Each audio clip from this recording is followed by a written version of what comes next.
Welcome back to another episode of Ambush Guys. Clint and Will here to talk you through the week of Destiny. Will, how you going this week? I'm going very well, thanks. That's good. You are fresh off a store champ win, so you are obviously feeling really, really good. Yeah, like every week I just say I'm feeling really good, thanks. But yeah, this week even more so than usual. Well, congrats on your store champs win. I know you had a rough road to the top, only taking one loss, I believe. Two. Like if you count the best of three loss to The best of Dom. three, yeah. That's Yeah. all right. I take pride in being your only defeat in Swiss. So Yeah. Yeah. It was rough. I was sitting there like, man, this guy, podcast co-host, like good friend of, almost a year, and just blew me out, just destroyed me. yeah, In I think under 5 minutes? it was a pretty fast game. Well, I'm sure we'll talk about it later. But yeah, I think you suffered to just basically a dead draw at the start of the game, Yeah, and I just capitalized on it. it was rough. But a lot has happened outside of store champs this There week, has hasn't been. it? There has been. We've had UK Nats over the weekend, which will be quickly followed up by Nova this weekend. So, first impressions of the top 16 of UK Nats, Will? Incredibly diverse and really good for the game, on one hand. On the other hand, there are two characters that are really leading the charge, which I'm sure we can get stuck into. Yeah, I think I'm of the opposite opinion of it being diverse. I think this meta has become really pigeonholed into two different types of decks, and one of those decks is a Yoda deck, and one of those decks is a Snoke deck, with a few I think there's splatterings around it. Yeah, there's definitely more to it than that, he said, trying to convince himself. I think if I had to say that the meta was pigeonholed at the moment, I'd say that the meta is pigeonholed into versatile, efficient decks. Versatile and efficient are the two keywords that are like defining every deck that is doing well at the moment. Except Well, Kylo Price, maybe. That's not exactly versatile. well, let's just quickly run through what I'm sure everyone knows this already, but we'll quickly run through what was in the top 16. One thing that needs to be corrected was at the start of UK Nats, there was a rumour floating around that there were 52 three-wide mill decks, which made up about 50% of the decks submitted there. Turns out it was only about 25%, which, to be fair, 25% mill, or facing a field of mill, is pretty disgusting. Yeah, I don't know. I've always said that I'm happy that Mill is doing well at the moment. I think it deserves it after getting such an awful rap. But when I heard that there was 52 out of around 100, I was like, I'm going to need some counseling after this matter. Like, this is going to be a hard time to lead the community through the game.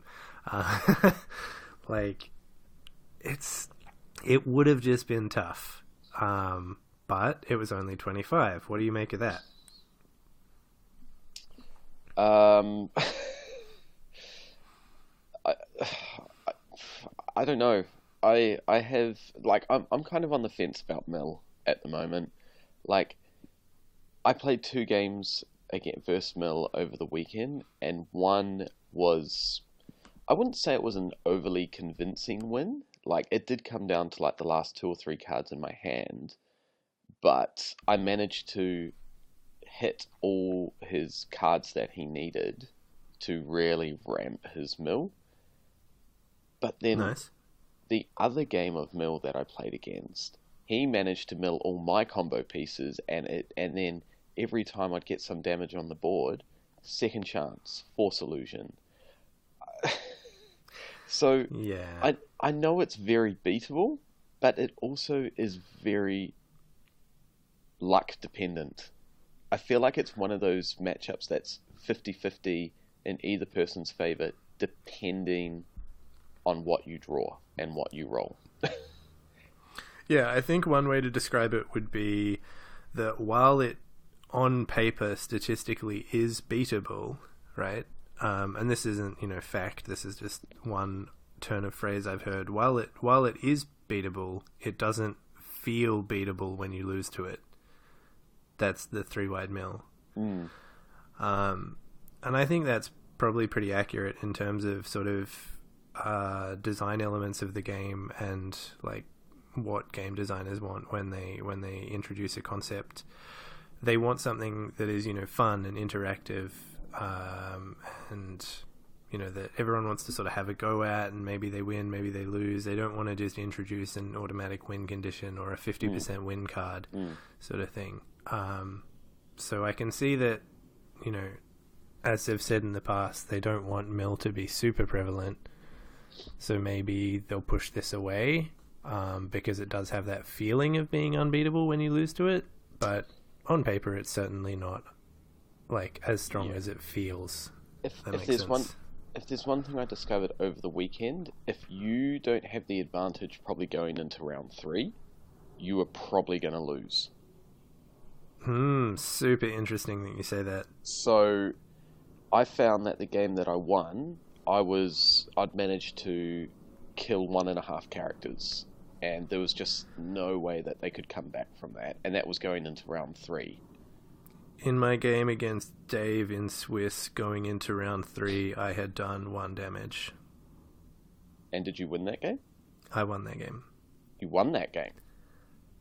Yep. Interesting. So I went over the, and it was an indirect, for the record. I went over... It was an indirect. Yeah, right.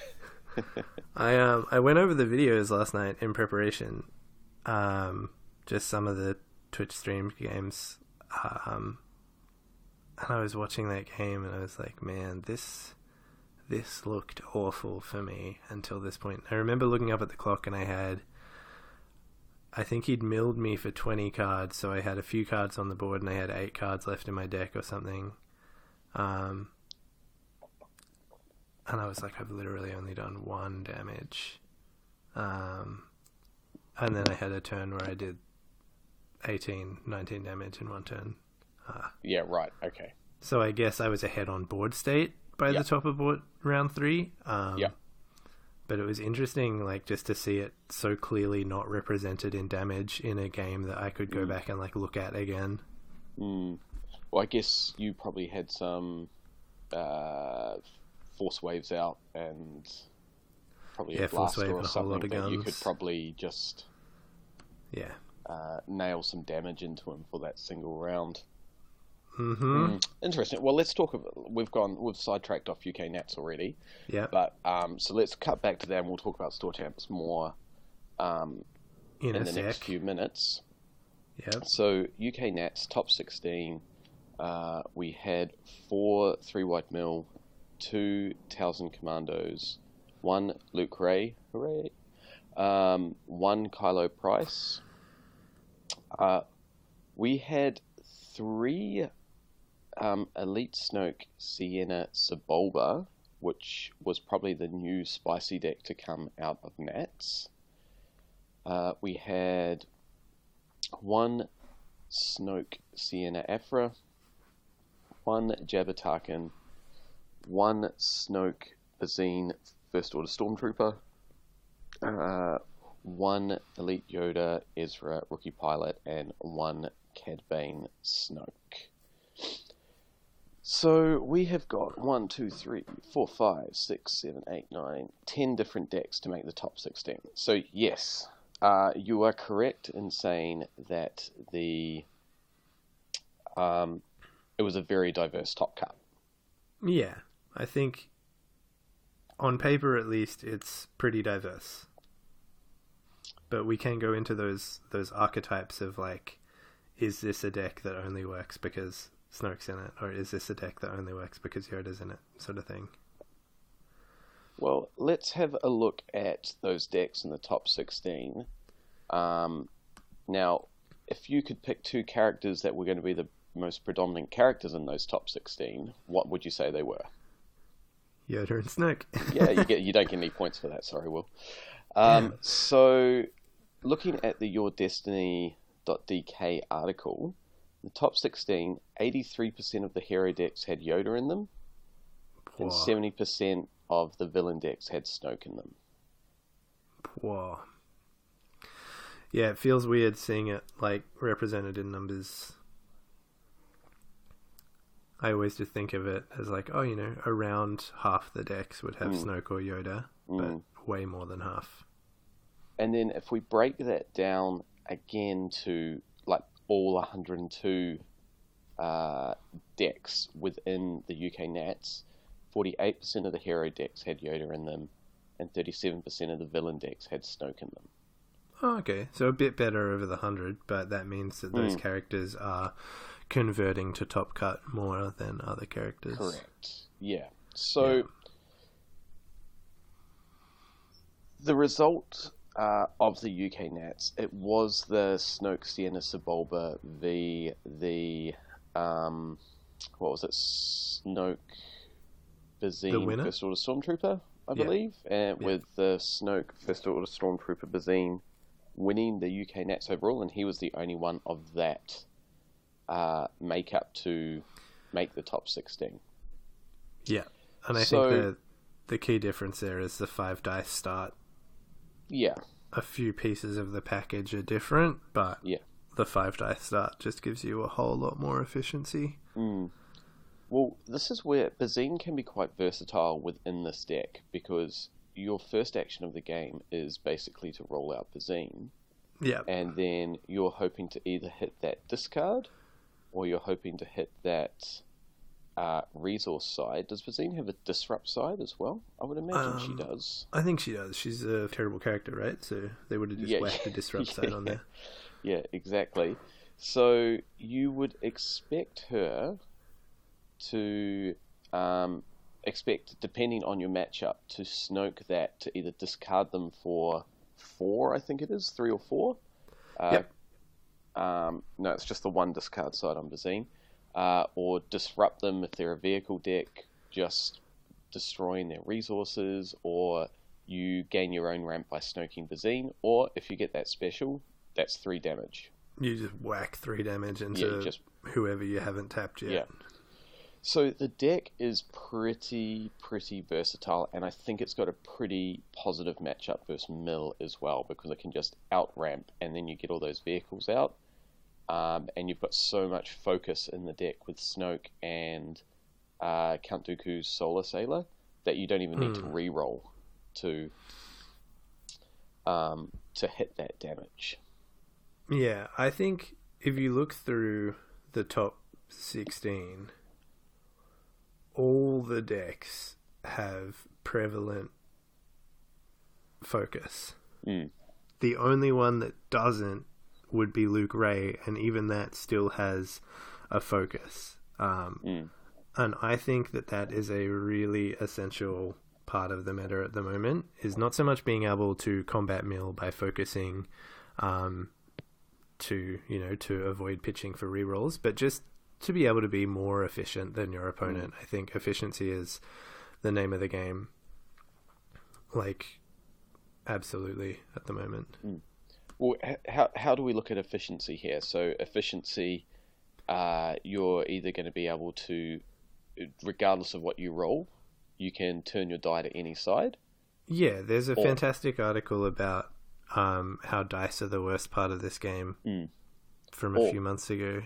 Or statistically speaking, or probability, I should say, your dice have such a high percentage to hit the sides that you want, focusing doesn't really matter. So doesn't matter so much. So characters I would say that are in that boat would be Luke 3, 50% damage sides.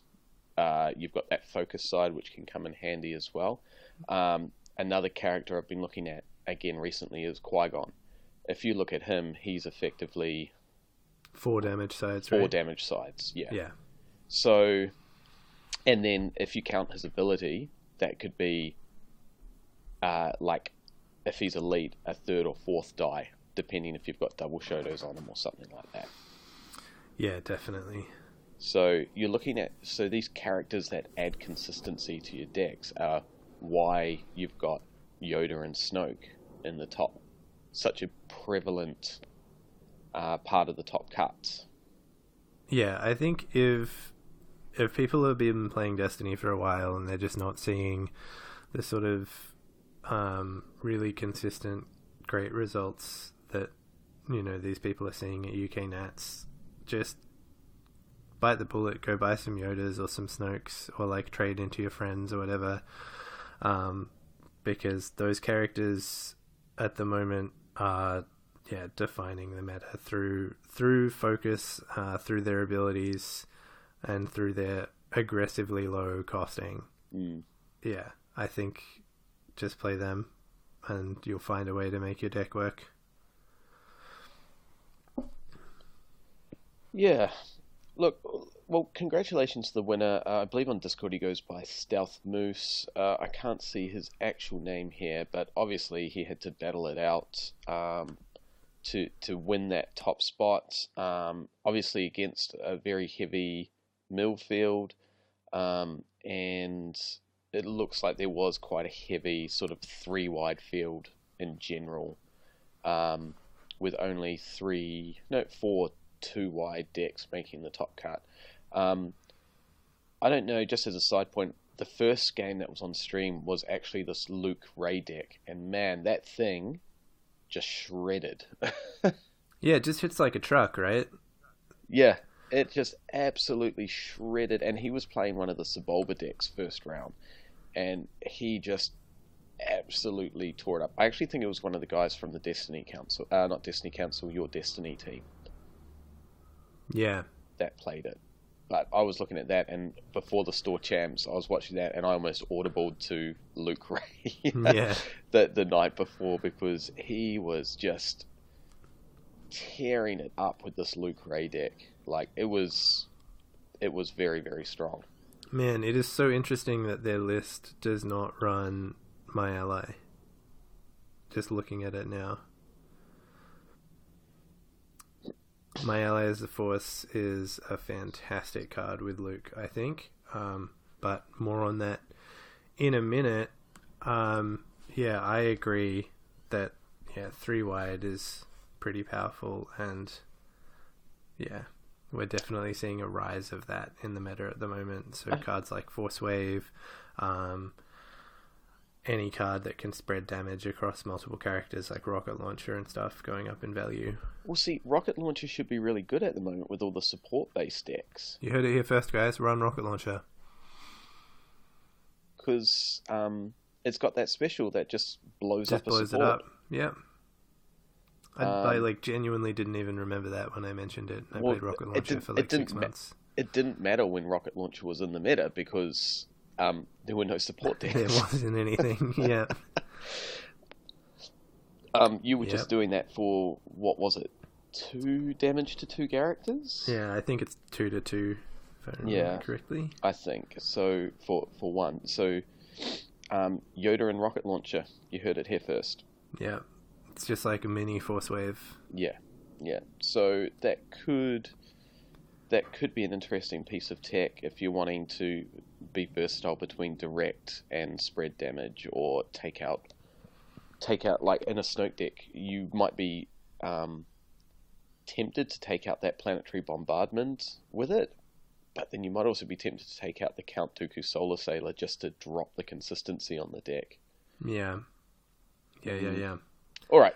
Well, let's move on to Store Champs and talk about that for about 10 minutes. Will, you took out the number 1 spot with your girlfriend Maddie taking out the number 2 spot with Luke Ray. Do you want to tell us a little bit about your road to victory there? So I play at Bondi every week. I love the store. I love playing there. And last year I actually won the Bondi Store Champs as well. And then all year I thought about it, and I thought, I'm going to play Yoda Cassian and win. No.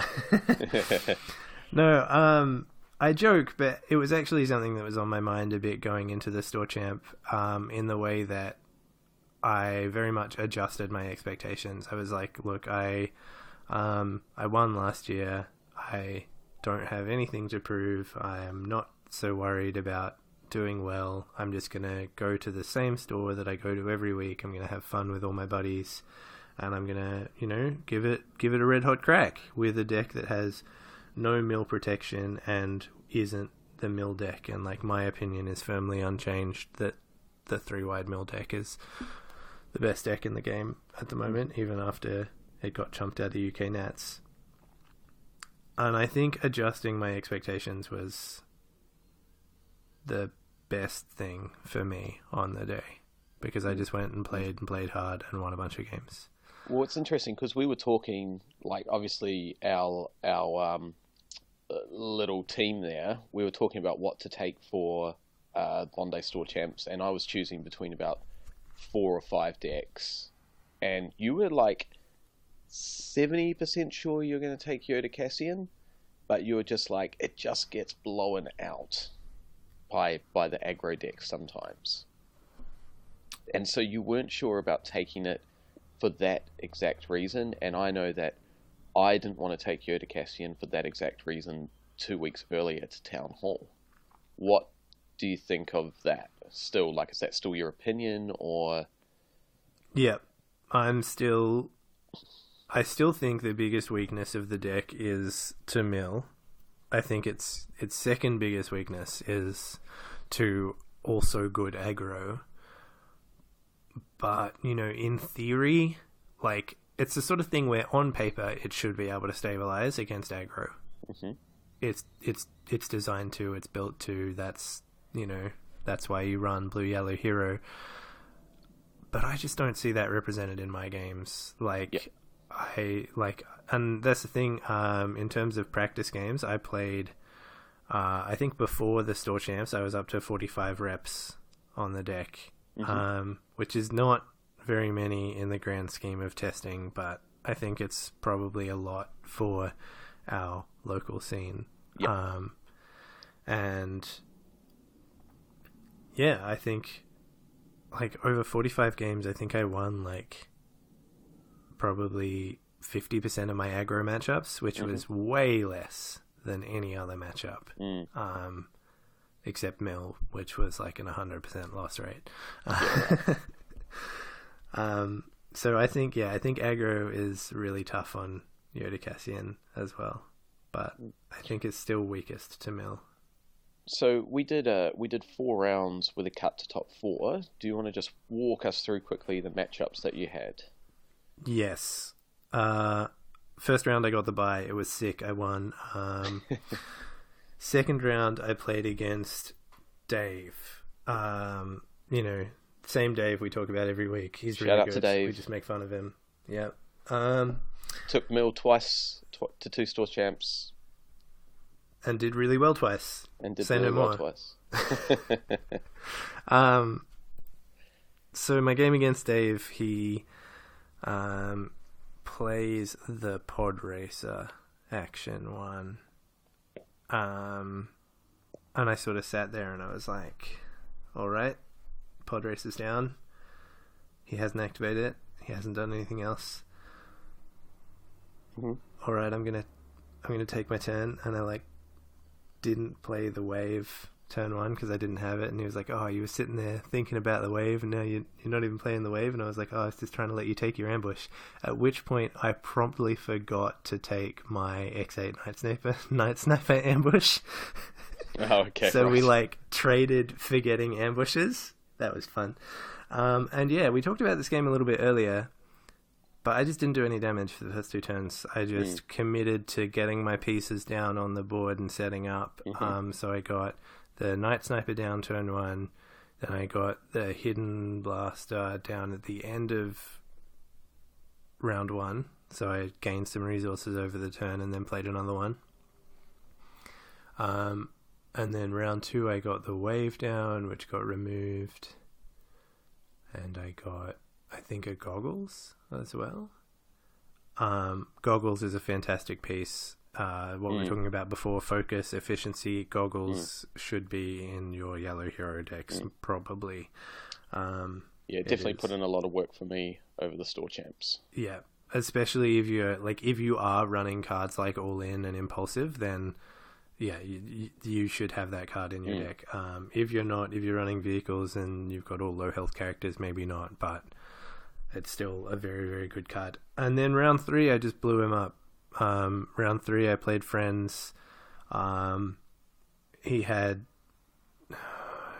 did have an Into the Garbage Chute and an Easy Pickings, and I took the Easy Pickings, and then I forgot about the Into the Garbage Chute later, and I kicked myself. But I still got I think 10 plus damage down that turn, and then the following turn I did the same thing and just blew him out to I think it was just Cassian left on 8 health and 2 second chances, which I just focused my way through because I think I had 5 cards left in my deck and hand, and he was just doing sort of one at a time.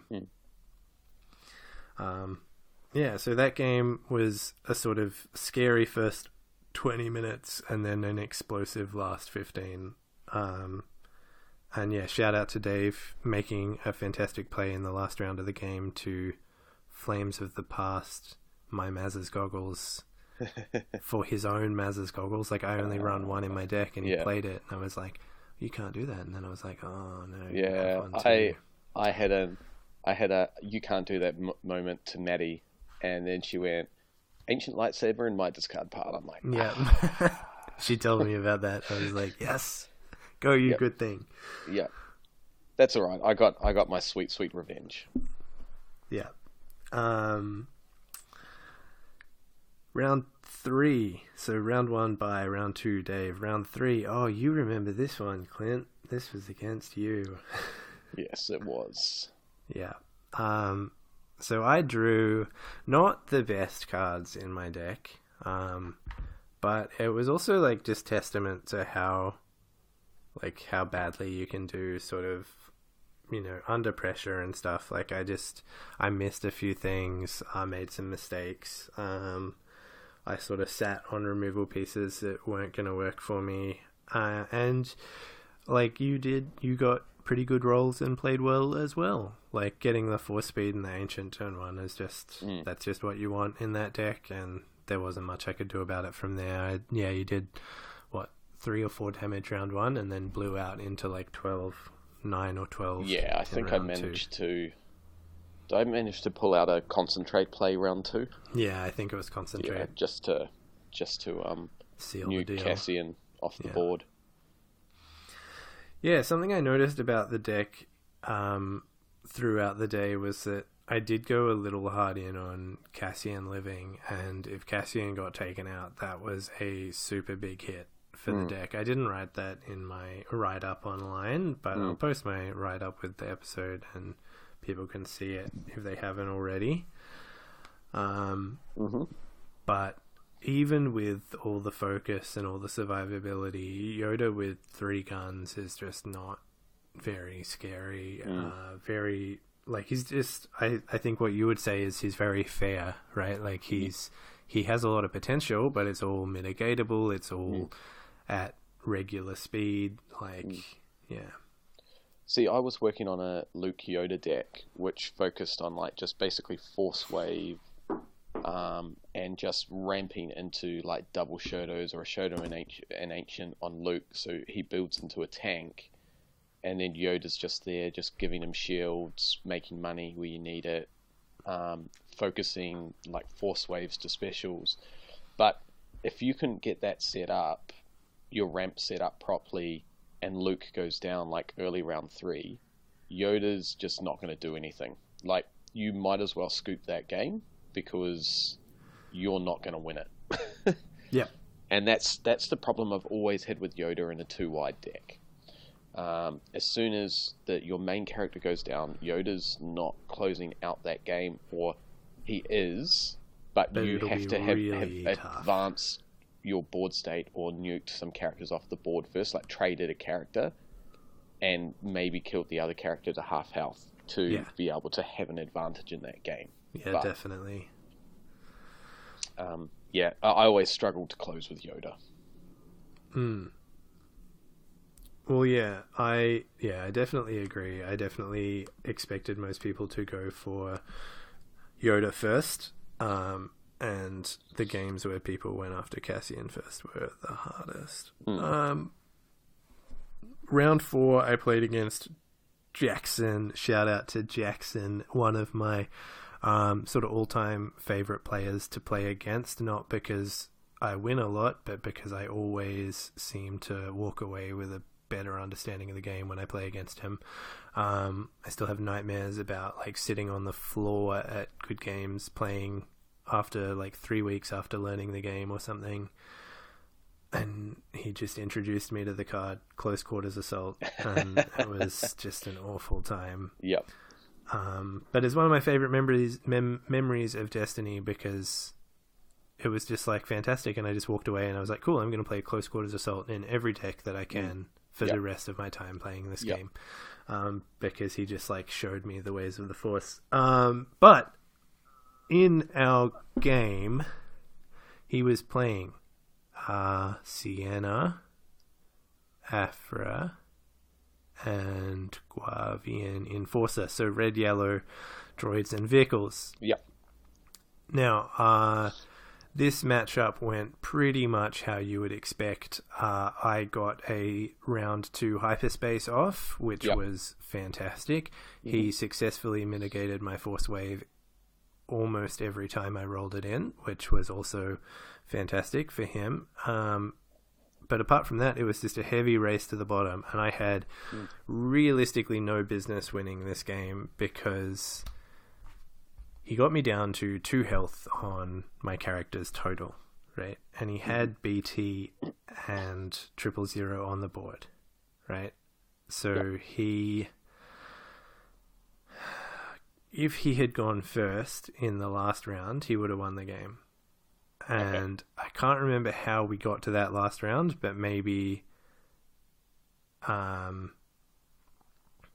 if there had been an opportunity for him to sacrifice a little bit of security for a claim, then he could have done that. But I think that would have let me get the final damage that I needed to win, because he was only on 2 health as well.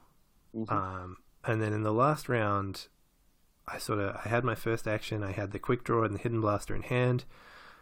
So without even thinking about win conditions or like him just activating BT for 2 indirect, I just quick draw, hidden blaster, rolled out Yoda, and I missed. And because I missed, I sort of took a breath and was like, okay, well, I can't roll damage here. I can't do non-mitigatable damage, so I guess I just roll Cassian. And then if I had rolled Cassian, I would have lost the game, like just then and there. But I sort of, I was hesitant, and then I sort of realized just at the very last second, I was like, I'll take shields, and just like took 2 shields off like a Yoda dice and a force speed that had rolled a shield. And he was like, oh damn. And I was like, yeah. Sorry, man. And he could tell that I just hadn't seen it, and I was like, oh no, like that's got to be crushing. And then he rolled out missed damage, and I re-rolled, and just hit a bunch of damage. So it was pretty close in the end. It was so close. It was a fantastic game, and obviously that was the game that got me into the top cut, so I'm glad I won it, no regrets. But shout out to Jackson for being a great opponent and not being salty about me just saving myself by the skin of my teeth. It was crazy. It was a crazy game. Sienna Afra Guavian is really good too.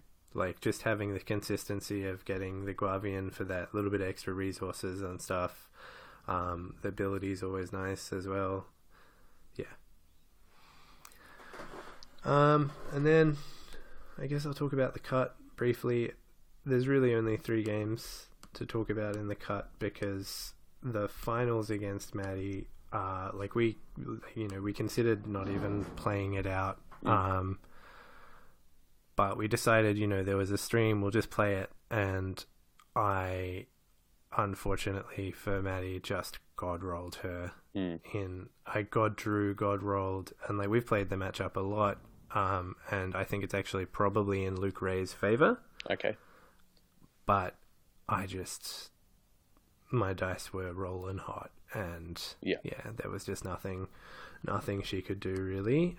So those were super uninteresting games, and it didn't really matter to us at that point who won or who lost. We just were happy that we'd taken out the top 2 spots. But my games against Dom were crazy interesting. Yeah. I will try and be quick because we have, as always, gone recklessly over time. But game 1 against Dom, I got the Force Wave down, turn 1, action 1, and that was good.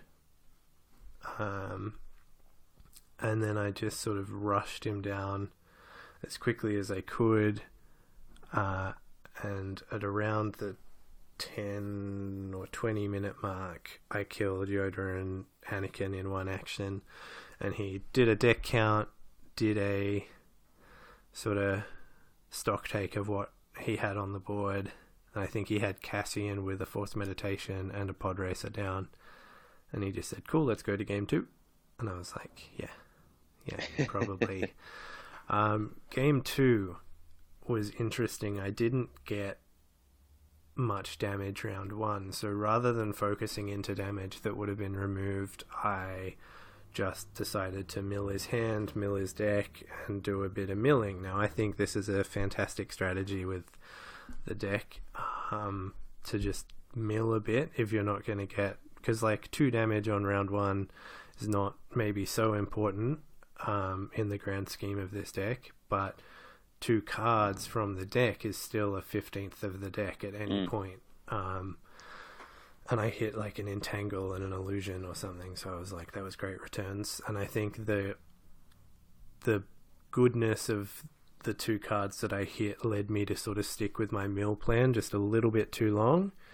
And I just ended up not having enough damage to close out the game, which was unfortunate. I just didn't switch back to damage quick enough. And then in my third game, I went full ball, 50% mill, 50% damage, and ended up on the last round being able to mill 1 extra card from his deck, which meant that he couldn't use a Force Illusion against a 3 damage side. Or it might have been the second last round, actually. And then when we went into the last round, he just had 2 cards in hand, no options, and Yoda on 4 health. So I think he had to hyperspace, and then he had 1 card in hand, and I just rolled out again and just blew him up. Yeah, it was those. I think we were all the ones of us that were left there watching that game on the small screen, and then trying to. Then the last couple of rounds, we were hovered around the main table there. I think we were almost in disbelief that you were actually winning that game. Because we were like, oh, Dom, because in that third game, Dom was actually had the advanced board state. Like, it was actually looking really bad for you. Oh yeah, I was in that third game. Yeah. And we were actually really surprised when you pulled that one out. Not due to, lack of player skill or anything like that. It was just one of those things that's such a huge comeback. We didn't think that you were going to recover from that board state.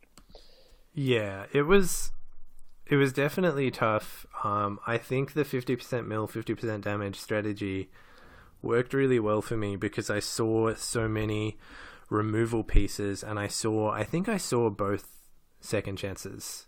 I could go back and watch it, but I didn't. I didn't watch the whole game last night. But yeah, I'm pretty sure I saw both second chances, which meant, I just knew how much damage I had to do. And I sort of just, obviously I'm the type of guy that sort of always prepares to lose out of nowhere. Like I'm never trying to have tickets on myself and be like, I've just won this game. There's no card that can blow me out now.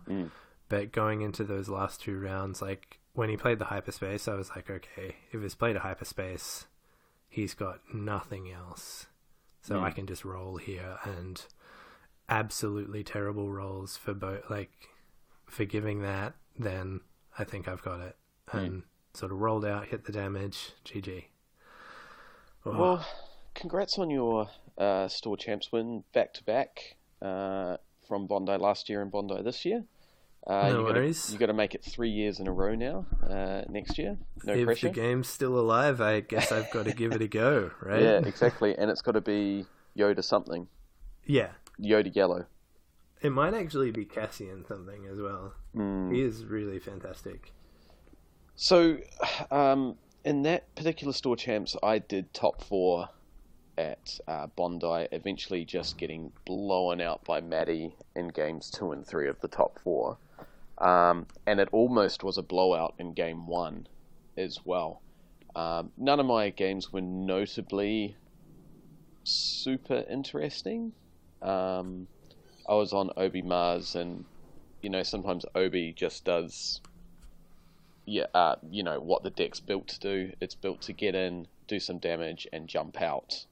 And you can kind of do that without regardless of what you roll, if you've got Mars's Goggles or Concentrate in hand.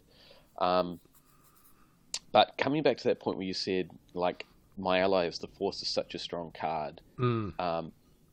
Both myself and Maddie learnt the power of My Ally is the Force in game 1 of the top 4 cut, where so round 1 was basically Maddie somehow, well, it's not that hard to do with Luke Ray, to be fair, smashed Mars in the face for like 8 damage and laid a couple into Obi. So she managed to do 10 damage round 1, killing Mars, leaving me with Obi left for the rest of the game. I was like, man, there is no way I'm coming back from this. Like, I've lost all my consistency round 1. Like, if I could have gotten Mars to survive to round 2, that would have been great. At least I would have gotten some consistent damage off. Anyway, go into round 2. I'm like, okay. And I think I managed to I think I still only had an Ancient. I had a Force Speed. So I was like, okay, well, let's just roll out Obi. And I just rolled absolute junk. And I'm like, oh, man. It didn't really matter because I had the Concentrate in hand. No, I didn't have the Concentrate in hand. I had a My Ally as the Force from round 1, and I drew into a second My Ally as the Force. So I rolled out Obi, rolled Trash, rolled the Force Speed special. I was like, okay, well, I'm going to have to like throw a Hail Mary here. Hoping I can at least get about 9 damage off. 6 to 9 damage. 3 to 6 damage off. Re-rolled on the Force Speed. Got base 3 on Obi, the +3 on the Ancient, 4 resources in hand, and 2 My Ally as the Forces. Jesus. So I managed to My Ally as the Force of 3, My Ally as the Force of 3, then punch her for 9, her Luke for 9, for like 15 damage through 3 shields. Christ. Which completely turned the tide of the game. And I think I got a Vibro Knife in the next round and just managed to like chip through underneath Ray's shields and Force Illusions, and I think the game was over by round 4 for that one. But then, like, the following 2 games, like, she had pretty good starts, and just was able to outramp me, and we knew going into this game that it was just going to be who can smash the other person in the face the fastest. And with her more consistent die, she managed to smash me in the face faster. Yep. I think My Ally as the Force is probably up there as like one of my favorite cards, probably in my top 20 favorite cards of the game. Which the more and more I think about it is actually a very cohesive list of like cards I have won games with in the past. But with Luke 2, like, I think people Luke 3, sorry. I think people underestimate the consistency of the card. Like, I noticed in our practice games that Maddie just wasn't playing a second weapon on turn 2. Like she'd play her, or maybe a third weapon depending on the ramp, right? But like she'd play her Ancient on Luke turn 1 or whatever. She'd roll out, she'd do some damage, she'd do damage with Rey, and then she'd get like 3 or 4 damage down round 1, maybe 5, right? And this is playing against blue yellow hero, like arguably the best removal suite in the game, and she'd still get that much damage. And I'm like, okay, cool. Life sucks. And then round 2, she would never play a second weapon on Luke. She would just roll Luke with the Ancient and hope to get like the 2 and the +3, or the 2 and the 1, or the like 2/2/1, and then just play my ally and just blow out a character. And then like, yeah, you lose efficiency playing my ally so early, but it's so consistently able to turn 5 damage into 7 because Luke's base sides don't have a cost, right? Like there's and like they're so consistent base sides as well. Like you're so likely to get the 2 that you can resolve for 4, or like the essentially +2. I think it really just changes the way that card works in the Luke 3 deck. Like it becomes so much more like early returns, if that makes sense. See, I don't know. Like, I'm on the fence about my allies, the Force, like, being played on a die that's any less than 3. Yeah. I just feel paying 1-for-1 damage is really, really bad unless it sort of guarantees you a kill, and even then, it kind of slows you down. Like, the final game that Maddie and I played, she actually killed me off of my allies, the Force, on a 2x off a dagger of Mortis. Yeah. Which I didn't expect. I didn't actually see any of her my allies, the Forces, so I didn't expect for that to kill me. Which is fine. Because personally, I'd go, my allies, the Force, playing it on a 2, it just feels bad. It feels bad because we're used to playing it on things like the Luke 3s and the Obi 3s. But I think the fact that there's no, like, it's always at instant speed, like it's always non-mitigatable. Yeah. So I think the adding 2 to whatever damage you're doing, if you play it with that in mind and just being like, look, I'm paying 2 resources, I'll slow myself down a little bit, but I'll definitely get a kill. Like if you only play it in those circumstances, then I think it's still really good. All right. Well, let's move on. We're probably pretty much out of time, as per usual. Are you going to Store Champs this weekend? I want to. It'll just depend on how Maddie does after her surgery. Okay. She's still recovering. Yep. All right. And if you do go, what do you think you'll play? I think I'll play maybe Hero Red Yellow. Red Yellow. Maybe. Cassian Poe. That sounds pretty maybe. good. I might play Snoke Vehicles or something, but realistically, I'm just gonna go and have some fun. I Sounds think good. If I can find a way to fit Planetary Uprising in a deck, I will. Yeah, that's one of my favorite cards. And any thoughts about Epping next weekend? It'll be nice to play Almo again. I haven't seen that guy in months. He was at Town Hall. Yeah, I wasn't, sadly. Which he took Snoke Thrawn, and then he died to Jackson's Talzin DJ deck, which he wasn't expecting. And I think that Thrawn deck dies to mill as well, doesn't it?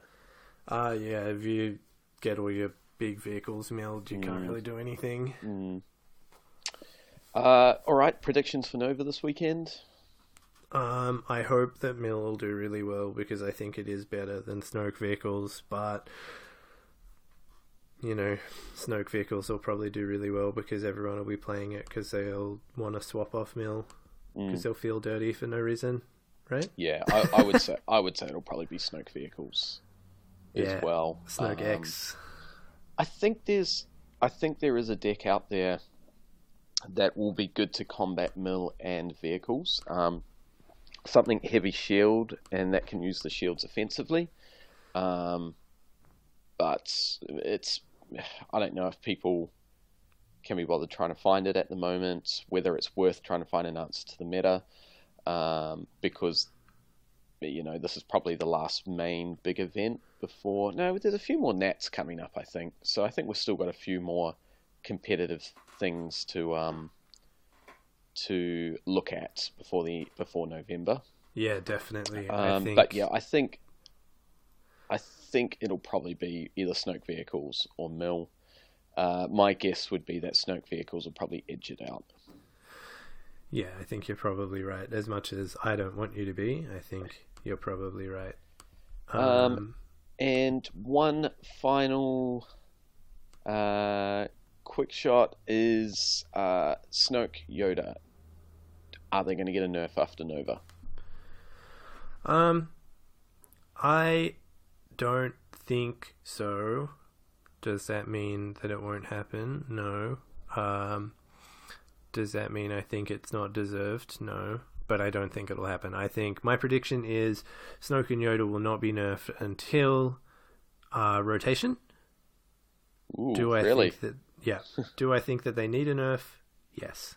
I think they have established themselves as really, really good. And the game could, in a few months, they could probably just be bumped a point, and new stuff could be found. One final thing. I do think any nerf would immediately kill both of them. So, I'm saying I think they should get nerfed in a few months, but I do not think that either of them will be playable after a nerf. There you go. That's my hot take. We're not. So ever since Ayla got the nerf, we're not really seeing a lot of Ayla because Yoda's just a million times more efficient than her. For the price point, yeah. She's just insanely good. Yeah. There's a discussion on Facebook at the moment where someone's done a picture of both Snoke and Yoda holding Nerf balls and bats. And obviously, as Facebook is, there are people that are going, Yoda needs a Nerf, Snoke doesn't. Snoke needs a Nerf, Yoda doesn't. They both need Nerfs or they don't need Nerfs. So it's very, very, very divided. I think you can't nerf one without nerfing the other. I think we said this last week. Does it make them unplayable? I think you're probably right. Because why would you put in a 14-point Yoda into something when you really, at that price point, you really need them to be doing damage? Yeah. They are no longer a support character if they're more than 13 points, right? 13 points is already the highest support character. And I think they drop the ball with Snoke. I think they should have made him 11-14 to begin with anyway, and he would still be played equally as much. Yep, that's quite possible, because a lot of decks only run, well, not a lot, but some decks only run one Snoke dice, and that's entirely viable. Yeah. Because a lot of the power comes from his ability, and you don't really want to run him elite if you're going for his ability anyway, because you want to chuck in as many character dice as possible. I'm of the opinion that Snoke's worse than Yoda. Sure.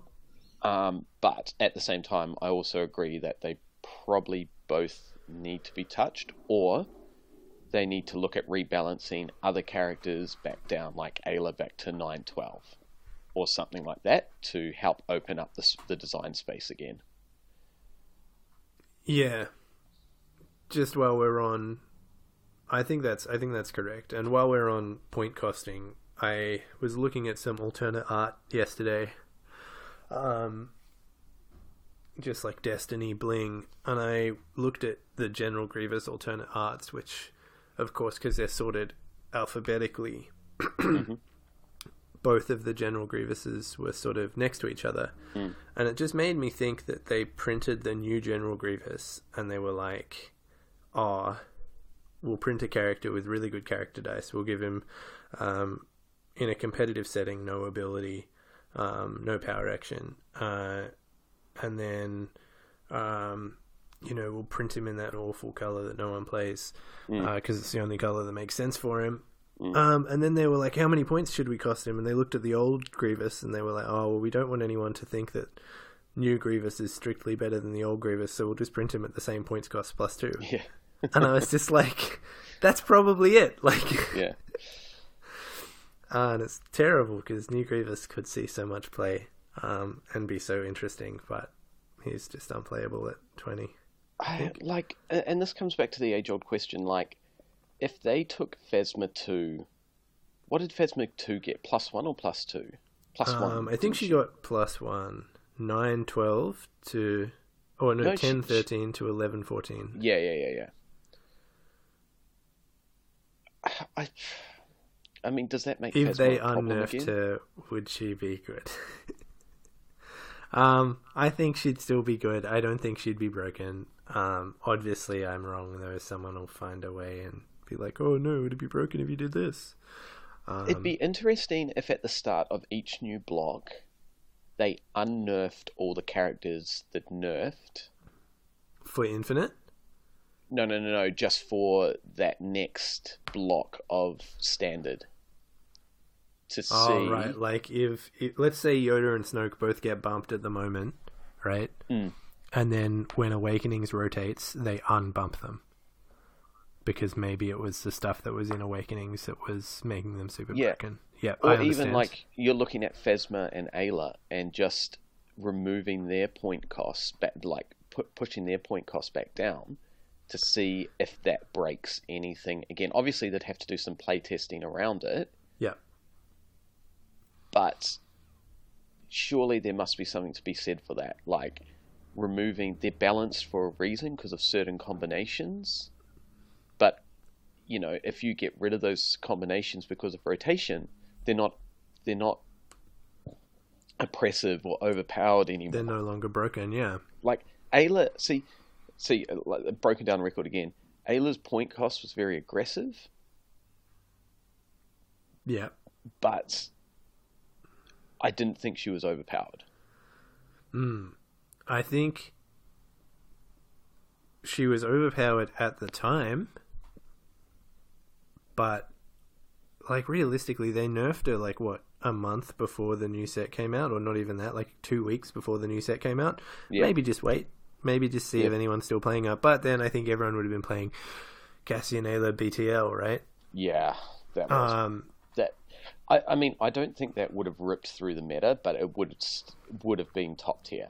But I don't think it would have won everything because again, it suffers from that problem that Yoda Cassian does, where it's pretty sticky. Yeah.